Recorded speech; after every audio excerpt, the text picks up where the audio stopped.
Bloodbath. Contender number 2. Blood orange wine. Do not adjust your set. No, you're not seeing things. Yes, we really did have another video that was called Bloodbath. That was contender 1. That was a mead. This is a wine. They're totally different. Anyway, I keep wanting to go right to that. No, we're starting with yeast. Last time I did not start with yeast and I regret it. That's my self-stirring cup. Yeah. So the first thing we're going to do, because we learned, hopefully, maybe. I didn't learn anything. We're just going to do it different now. I'm going to put some water in here. Yeah. This is actually that's plenty. Way more than we need. Oh, it's not. Well, it is. This is actually the cup from a NutriBullet. I don't own a NutriBullet. I literally just bought the cups because it has little ribs in there. So you go like this and it mixes it itself. That's why I call it the self-stirring cup. Yep. Anyway, so to that, I'm going to add a half packet that happens to have been sitting right here from the last one that we made just like 20 minutes ago of Red Star Premier Blanc yeast. It has a C on the end that you don't pronounce because it's French. And it's a half packet. I'm just going to dump that right in. I almost got it out without laughing that time. Thwack your packet. Yep. This time you thwack your packet. If you saw the other one, we didn't because I would have lost all the yeast and I wanted to save half for this one. Right? Okay. And then? Next, I'm going to be adding some Go-Firm. This is optional, but think of it kind of like Flintstones chewables for your yeast. It's just a bunch of vitamins to get them going off on the right foot, you know, send them off to school all happy and healthy and whatever. I don't know. I like to use it. If you don't want to use it, you don't have to. 1/4 teaspoon. You're right. This works so much better. Last time it glooped on the bottom. I had to spend some time pulling it out of there. I'm just going to give this a little swirl. See, it sometimes sticks to the sides, but I think I'm doing okay this time. Yeah. It might gloop anyway. But normally I put the dry in the bottom and then put the liquid on top, and it's kind of like if you put flour into liquid and it just instantly congeals. Turns into cement. Yep. That's how you say cement? Cement. When I'm feeling funky, that's how I say cement. Okay. And next, on to the star of the show, which is blood oranges. Now, we're going to do them in 2 parts. The first part, we're going to be using the peel, just like we did in the mead, if you saw that. I apologize. You're going to see the same thing again. But I just want the peel. And I'm being very careful to just get peel. See? Some people get all crazy about the pith. I'm not worried about the pith. Ideally, you don't want it, but some people say it definitely makes it bitter. Other people say it doesn't. I don't know. It's not going to be in the fermentation anyway, so it just doesn't matter. But I got 6 blood oranges worth of peel to do here, so we'll see in a couple minutes. After having to peel all these, if I never have to peel another orange, I'll be very happy.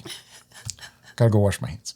All right, so now we have our peels, but we also have these naked oranges. And I want to cut them all in half.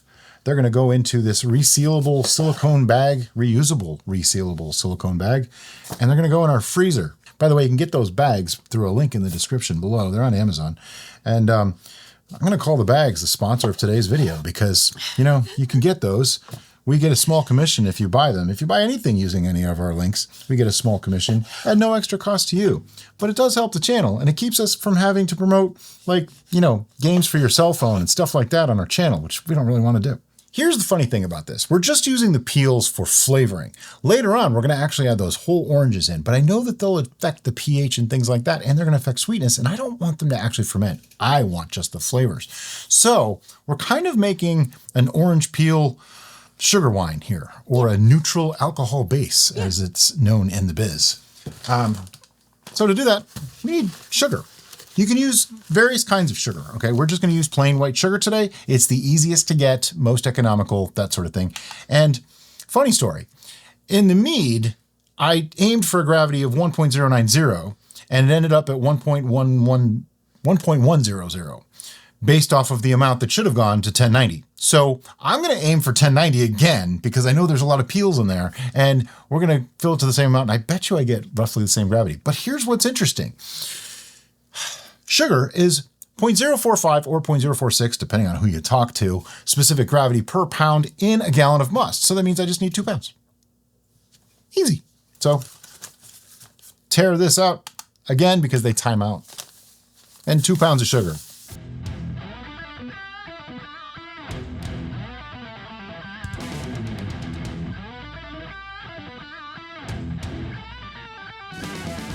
I just have to say, That looks like so much sugar. I swear there's still orange peels in there somewhere.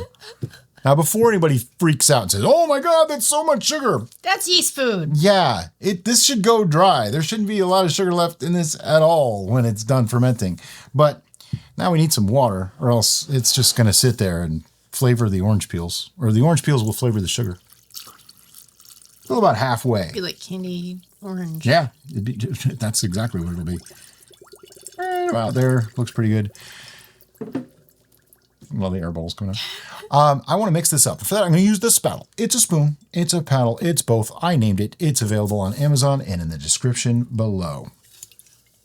And I want to mix this up because otherwise we won't be able to get an accurate gravity reading to start. And because we're trying to compare this and keep it in line with another brew that we're making, I kind of have to know that. But the yeast will actually get to that sugar. So if you're at home and you just don't feel like mixing, and you just feel like throwing it all in there, you can. I have no idea what it'll actually come out like in this case, because last time we did it as a mead, we didn't do a sugar wine. That just seems so... It seems wrong. Wrong. There's a lot of sugar in here.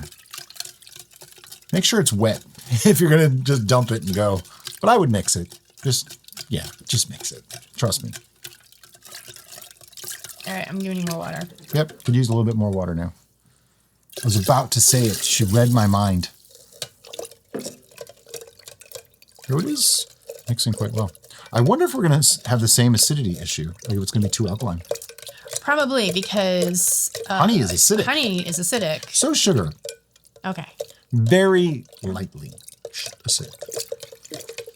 But we know from making Kill You that it is going to go more acidic. So we want to be aware of that. We may have to make some pH adjustments. We also learned from the seminar that we went to for neutral alcohol base that you want to make sure that your pH is in line. You want to make sure that your brewing temperature is in line because otherwise you will stress your yeast. You also want to make sure that you add nutrients to this because this isn't really going to be beneficial for yeast growth. And right. That's important. I mean, the peels have some. How much? Hard to say. So we're going to be adding yeast nutrient eventually. We'll get to that. I think... More water? It's mixed, yep. Add more water. Please. Just maybe... nope. We're going to wait till we add the yeast. You get heavy-handed with the water. All right, so what we're going to do now is we're going to check the pH to make sure that it's in the right range. And by that, I mean 4 to 4.5.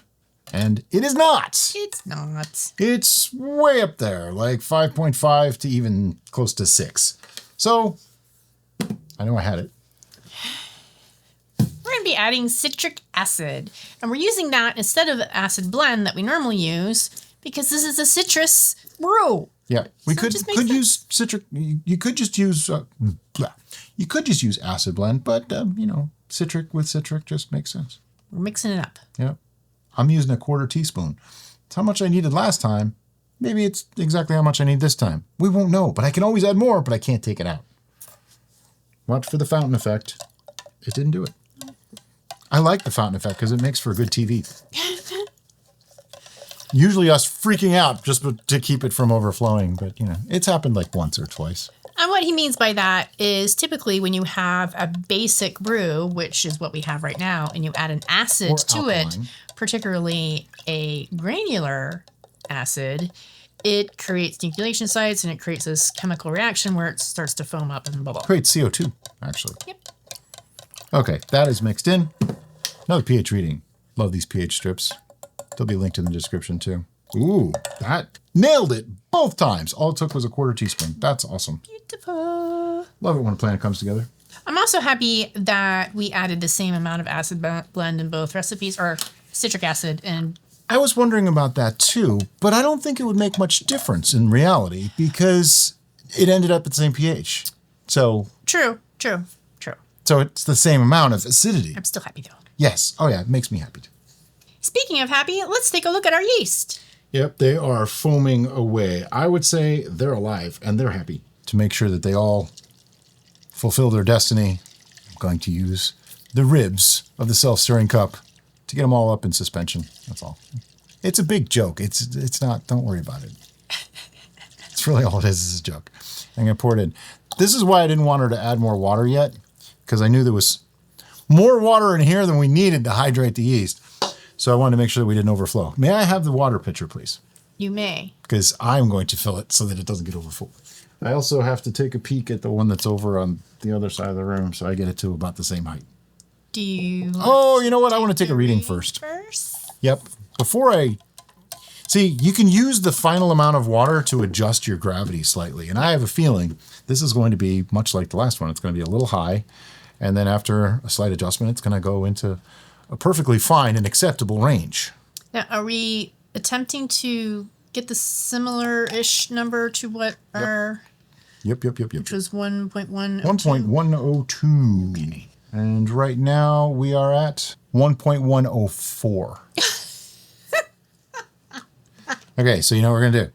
You're going to pour it. I'm not pouring it. I'm going to put... I'm not going to be in trouble. I'm going to put some water in. I'm not going to do it. I might overdo it. I don't know yet. It's a steady hand.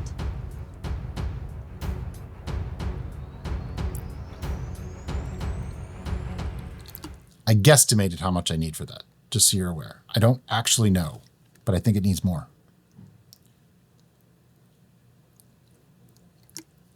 That's it. That's it. I can always add a little bit more sugar if it goes too low. Yeah, I suppose. What I did is I matched the height. Well, not quite, actually. So maybe sugar really is 46 points and not 45 points. Okay, so after the little teeny tiny bit of water added, 1.102. It was actually heading towards 1.102 before, so All right. Did we add the fermate O yet? We have not added the fermate O yet. Okay. Why? We need to do that. Yeah. That would be the aforementioned yeast nutrients that I said we'd get to later. Now, for yeast nutrients, there's a lot of different kinds. We use fermate O. If you use something other than fermate O, you want to follow the manufacturer's suggestions on how much to use, because some of them can actually change the flavors if you use too much. Fermate O is kind of forgiving. It's very hard to use too much. We're going to use a half teaspoon in 1 gallon. I just put it in once. You can do staggered additions if you really want to. In this case, we're just going to keep it simple like we always do.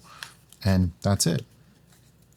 I do, however, want to mix that in a little bit, though, and I'm just going to use the baster. So if I use the baster, I can do this. You hear that? It's like a depth charge. Boom. Makes me feel like I'm aerating it, even though it's really not. Let me do it again. That's so awesome. I love that. Yes, I am a child. I have a t-shirt that actually says, I'm an adult, technically. I don't think it's ever been a more true statement. So I just wanted to mix that through. It'll dissolve and get in there. Don't worry about it. Don't get too crazy. But what's next? We need a lid and an airlock. We do? Yes, you really do need an airlock. They're not that expensive. I mean, in certain parts of the world they are, I'm sorry. But normally they're not that expensive, but they are awesome because they let the gases out. They keep the bugs out. They just make it work better, okay? But here's what's going to happen. As this starts to ferment, the yeast are going to convert the sugars into CO2, or gas, and alcohol, and about 100 billion other components. But those are the two main things. The CO2 we don't want, the alcohol we do. So as the CO2 is created, it's going to force its way out, up this side. It's going to force the liquid down that side and up this side, filling this side, emptying this side completely. And once it gets to there, it's going to start to bloop, bloop. And it might even go faster. Bloop, bloop, bloop, bloop, bloop, bloop. And once it starts to do that, you know you're fermenting. That can take up to 3 days. And it could run for anywhere from 2 to 3 weeks, maybe even longer. In our case, probably around 3 weeks, but don't worry if yours is going slower than that. It's okay. Every environment's a little bit different. Once that looks like it's not, oh, what? We are going to be sitting this on a lipped tray, aka a half like cooking a cookie sheet that has edges. So that way, if it gets really excited and bloops, bloops right on out of there, it'll be caught in that tray rather than all over our kitchen. Exactly. Once the fermentation looks like it's slowing down a lot, as in like there's almost no activity in that airlock, we'll be back to show you the next step. Okay, it's been 4 weeks on this one, and well, there's still teeny tiny little bubbles coming up, but it's time to give it its first check, see where it's at. Its brother, the mead, is ready for its second check. That tells you anything. Doesn't really mean much, just it's the way it went. I do still see bubbles. It is still very gassy, and it is not clear. It Does smell like oranges though. I am not surprised at all. So it started at 1.102 and today it is at 1.010, which means may be done, might not be done, probably not done. So I'm gonna just pour our sample back in carefully so as to not oxygenate things too much. Put the lid back on, put my note back on. We'll see you in a week. Okay, so it has been 1 week since we looked at this last, and it was at 1.010. It's time to take another reading. Pretty much regardless of what this reading says, we're racking it today. Just telling you right now. One of the things that we've Why is noticed between this and the other contender, which is the mead version, is the difference in color. This one has cleared much more. Yeah, it's a lighter color, and it took longer to get here. It did, which is curious. The other one did go to 1.000 in the same time It's period. not a good thing. It's just a thing. But yeah, it went to 1.000, so I'm curious what this one did now to see if they're roughly the same. Betting you they're not far off of each other. Well, I'd have lost that bet. 1.006. But here's the thing. I don't care. Nope. We're going to continue forth because that's what we did in the other one. And as we said in the other one, which you haven't seen, so why am I even mentioning it, is that because we are now going to add fruit, which could possibly ferment further, we don't really care if it's done or not. Well, there's also little tiny bubbles coming up the side. So I know this is still kind of going. And I do want to say this. We have put a fine point on don't rack until it's done fermenting. However, it's 6 points. Now, I'm not saying it's totally okay to always do this. I'm saying because we're going to be putting it on fruit that might ferment, like Derek just said, I'm reiterating this on purpose. Because it might re-ferment in that bucket when we put this in there. It doesn't matter if it's done here before we put it in that bucket. Does that make sense? I think on a lot of this, there's so many variables when it comes to homebrew. And always and never should never, ever come out of your mouth when you're brewing. see how that happened? Yep. It just did. But we are not Sith. The reason why we stress not to rack until your beverage is done fermenting is because once you rack, you are reducing the amount of yeast living colony. Yeah. And so you may inadvertently cause a stall when you didn't want to. But because we're happy with the gravity as it is, so even if it doesn't do anything anymore, we're good. We're okay with that. The reason we say not to rack is because I have heard many people that they will literally start up a mead that's at 1.100 today, and in a week they're racking it already, and it's still at like 1.080, and they're racking it. Why? What are you racking it for? Or they put fruit in, and in 3 days they're racking the fruit off. You didn't get all the fruit. You did not get the extracts out of that fruit. You want at least 2 weeks for fruit. More is okay, but more than 3 or 4, probably not needed. So we're going to be racking Speaking of into fruit, the bucket, but because we're adding fruit... And by the way, these are the blood oranges from earlier. Just, they were frozen. Yeah. I'm in the splash zones. We're adding the fruit first. Hopefully... See if I can do this twice in one day. To limit... Oh, yeah. Banked it off the wall. Yep. Perfection. All right, so we're going to put There's our sample in our bucket. Boop, boop, boop. And then we're going to rack it, just like we always do. Destination lower than the source. I got a cap on it, though. Doesn't really matter in this instance. You know what? No, I'm going to leave it on. I left it on for the other one. Right. All right. Again, when you're racking with something that has stuff floating on the top and least at the bottom, you just want to be more observant of the process. It's funny. You're saying again as if they just watched the video. The thing is, we just did the other part of this one for the mead, like literally just before this section here. So it's very fresh in our minds. But if you didn't watch that yet, then you have no idea what we're talking about. There is no again. Yeah, we're just racking just this. Now. This is new. Right now. That was then. And this is now.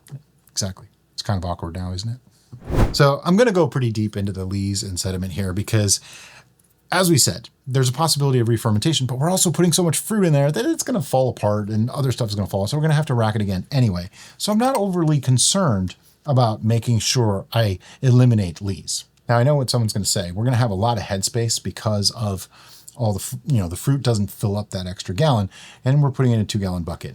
This is degassing, and it's actually possibly still fermenting, so I'm really not overly concerned. It is a calculated risk. So if you wanted to use a smaller container for this, absolutely, that's the way you should do it. We didn't have one that would have fit everything we needed, so sometimes you gotta do what you gotta do, and that's what home fermentation is all about. What we wanted was to get it off the orange peels so we could put it on the orange fruit. I know, sounds weird, but they do different things.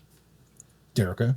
The orange peel is going to have the essential oils, and that's why it's appropriate to put it at the beginning of fermentation, because it's not going to create a more acidic environment that may cause a stall in your fermentation. The juice of the orange itself is highly acidic, and at this stage in secondary, basically, we're secondary adjacent. This is actually a secondary fermentation. That's true, because Most there is times a it's not, but possibility this that is. it's going to ferment. But the additional acidity in the fruit, if it causes a stall in the fermentation, we really don't care because we're basically done. Basically. And that's why I said it all weird Mostly. that way. But besides that, it's also going to lower... It's going to lower the pH by increasing the acidity, which is going to help in preservation of the brew. Right. And possibly prevent further fermentation, depending on how low that pH goes. So there's a lot of little things at work here. That's why I don't like to say always and never. For this exact recipe, for this exact brew, in this exact situation, this was the best calculated risk scenario. All right, so now we need to violently snap. Because if it don't snap, your seal's for crap. But that's a seal. That's a seal. I'm very specific about where my labels. He is. Can you please add on our notes that we added the fruit? I will add on our notes. By the way, it's 1 pound, 12 ounces of the fruit. Fruit's blood oranges, by the way. We keep just saying fruit. We haven't said blood oranges. It is the blood bath, so it's blood oranges. And if we seem a little punchy, it's because it's been a long day. Apparently, I have the hiccups. Yay. I can hold my breath for a long time. So You we're not can. gonna do that. Yeah. No. All right. Okay, so what are we going to do with this now? We're going to let it sit. Probably a week, well, 2 weeks at least, because weeks. like I said, fruit extraction, we like 2 weeks. By the way, yes, that fruit was still mostly frozen. It wasn't completely thawed. No, we did not drop it in star sand. No, we did not do anything to it. They were washed when we started this whole process way back in the beginning. Then they were peeled, and then they were immediately frozen. So, Right. So they're as clean as can be expected to be. All right, it's been sitting on the fruit for 2 weeks. Let's give a look inside. Now, we did the mead already, and if you watched that video last week, or whenever you're watching this, it would be the video before it, you would see that the color actually changed. This did the same thing. What I mean by the color changed is the fruit itself seems to have lost its reddish color. Now, this looks like it might have imparted a little bit more into the wine than it did in the mead, but we'll find out in a little bit. another reason for the color difference is that honey tends to have slight yellowish hue when fermented, where sugar doesn't really do anything. That's true. So I'm taking a reading just to get a final idea. Oh, this is clearer than the mead. Yep. Way clearer. Way clearer. It's also, I don't know if it's more pinky than the mead. In the bucket, it definitely looks more pink. In here, it looks kind of like champagne. Yep. Now in the mead, the oranges extracted a little bit of sugars and brought it up to 1.002. This was at 1.006, and it's now at 0.990. That's interesting. So this went dry. Dry. I didn't like the tasting of the other one. I'm not going to like the tasting All of right. this. Well, But we have to. we have to for science. Okay. It's mean for me to laugh. I am aware of this. It's really unpleasant. But I can't help myself. Actually, that smells significantly different. Oh, wow. This is a great wine versus mead comparison using the same ingredients. Okay.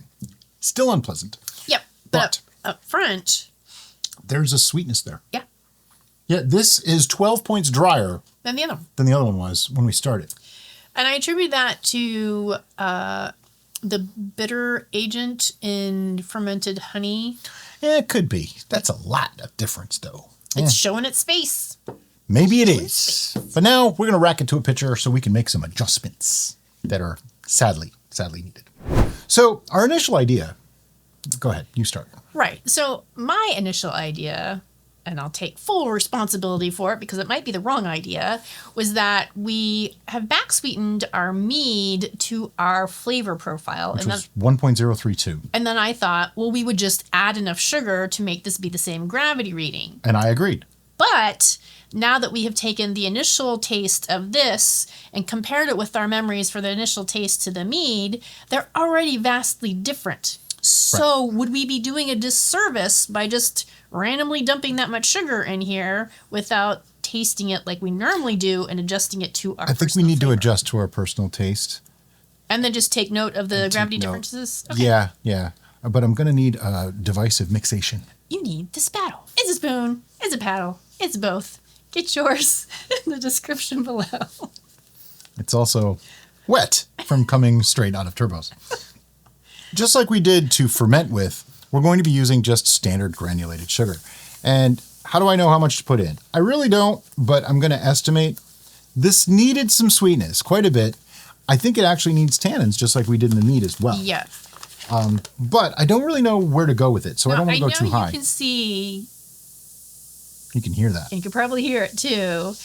What is occurring right now is... Nucleation sites. That's right. The granularity of the sugar is creating nucleation sites because this was very gassy, and it's allowing that gas to escape in a rapid manner. Diet Coke and Mentos. Watch Yep. Mythbusters. Same concept. And I'm just mixing it in. I'm not oxygenating. Don't get crazy. This is what's nice about doing this in a plastic pitcher, like the one that we're using here that has the raised letters. See? It's in metric and in US. So, no matter which side you use, it's all good. But the great thing about using a plastic pitcher like this is, do you hear that scraping? That's suddenly starting to not be so prominent.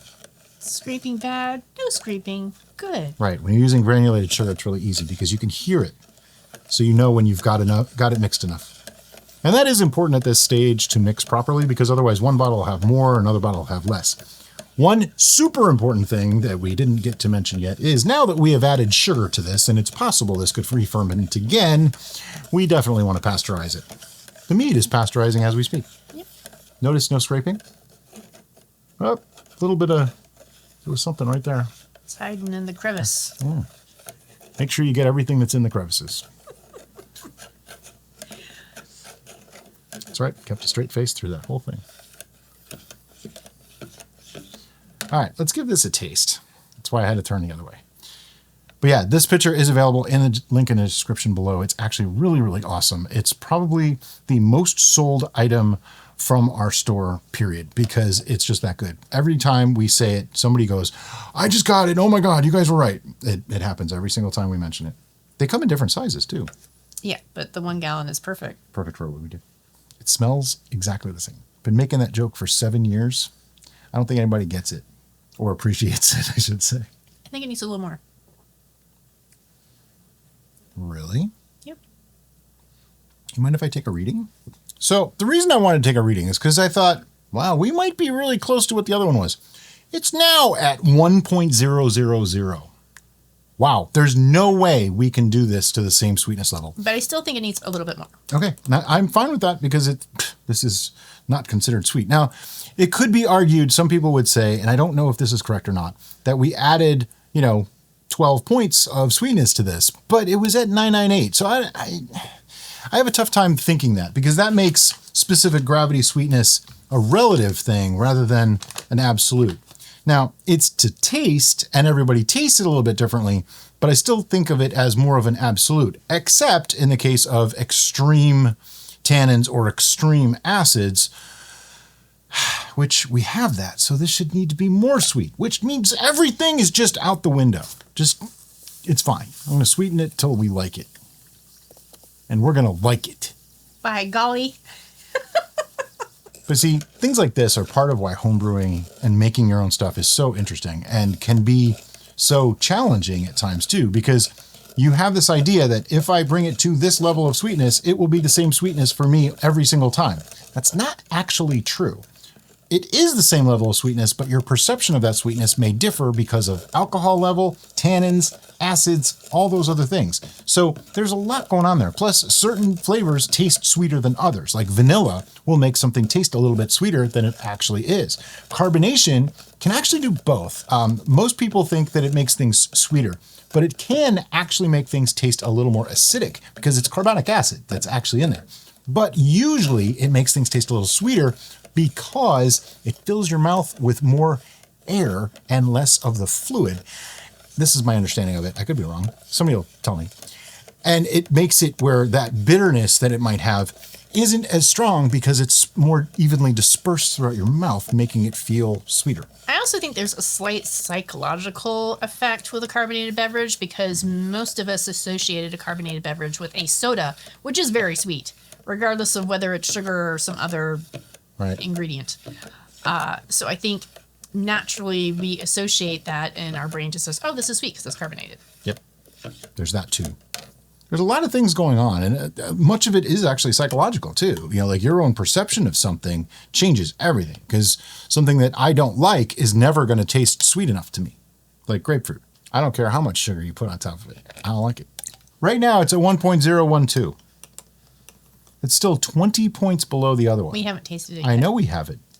Oh, I could just do this. Yeah. That's why you were saying that. Okay. Well, whatever. Same thing. Doesn't really matter. I mean, relatively speaking, we could go with the sweeten it by the same number of points, because on the other one, it was at 1.002. We sweetened it 1.030. If this is at 1.012 right now, we sweetened it by 22 points. It's almost as much as we sweetened the other one. I don't think it needs more sugar, though. Definitely not. That's plenty sweet. That also tells you how astringently different they are. The astringency is quite different on them. But the one thing we are going to do the same in both is we're going to add wine tannin. We added a half teaspoon in the mead, so we're going to add a half teaspoon in the wine. Is it an arbitrary number? Yes, but it's an arbitrary number that we have used a zillion times, and it worked. Does that make it non-arbitrary? So what are you going to do next, Bri? We are going to mix the crap out of this. Actually, we're mixing the crap into it. And after that, we're going to rack this to a 1 gallon fermenter with an airlock, and then we're going to pasteurize it because we did add fermentable sugar and we want it to stay at the sweetness level and not continue fermentation. Right. We have a video on how we do it. We use an immersion circulator. Flawless, foolproof method, just works. It's great. We'll link the video. So we're going to do that, and then we're going to leave it sitting for about a week under airlock, and we'll be back for a tasting on this. But we also have a little surprise in store, which you might have guessed at already, because I'm pretty sure we hinted at it. We're going to taste them side by side, the mead and the wine, but we're going to do that on our new channel called The Tasting Room, and we'll have links to that and all that kind of thing. You can go there now, though. It's called the City Steading Tasting Room. There should be a couple of videos up by now, and that way you can get to see what we do over there. Okay, so it's been about a week. It is time to give this a taste and a score. Let's see how it did.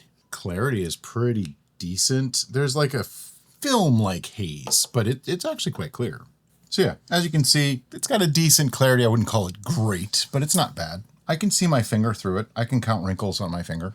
Yeah. I like the color. It's kind of a peachy There is a little bit of a hint of pink to it. It kind of reminds me of the color that we had on the Fey wine that we used raspberries in, where it's maybe not quite as pink as that, but yeah. Not a vibrant color. It's like a desaturated color, but there's still a definite tone there. On the smell, it smells sweet. It's 1.012, but I didn't figure out the alcohol. Let's figure out how much alcohol we have here. Started at 1.102, ended at 0.990 times 131.25 gives us 14.7. So we did sweeten that a little bit. I'm going to call it 14.5 just to be on the safe side. On the higher side for our stuff, not crazy high, but I'm a little bit on the higher side. Interesting. It smells kind of like a rosé wine to me. I'm getting a little bit of that wine. A little. Yeah, maybe.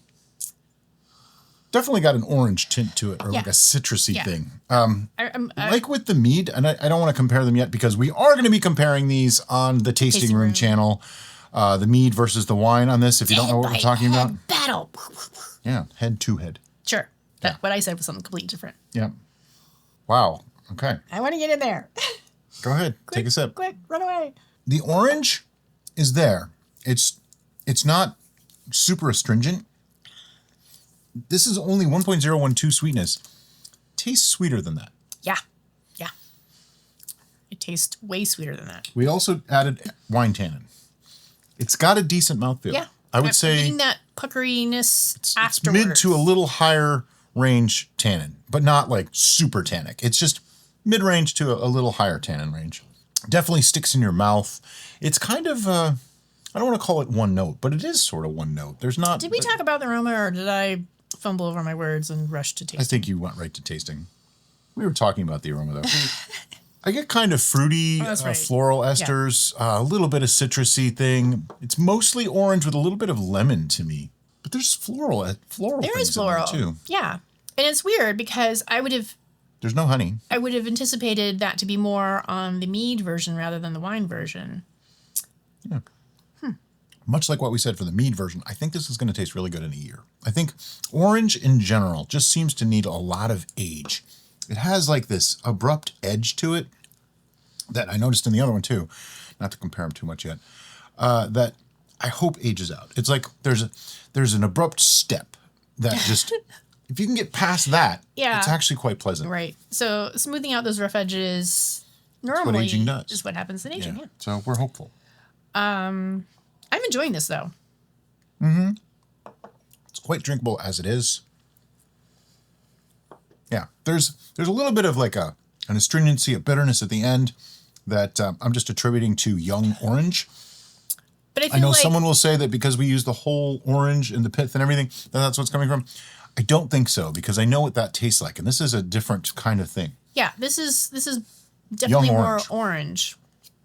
Now, something that we didn't do that we should have done at the very beginning is neither one of us have actually just eaten a blood orange. Right. Well, I mean, we have, just I don't really remember the difference.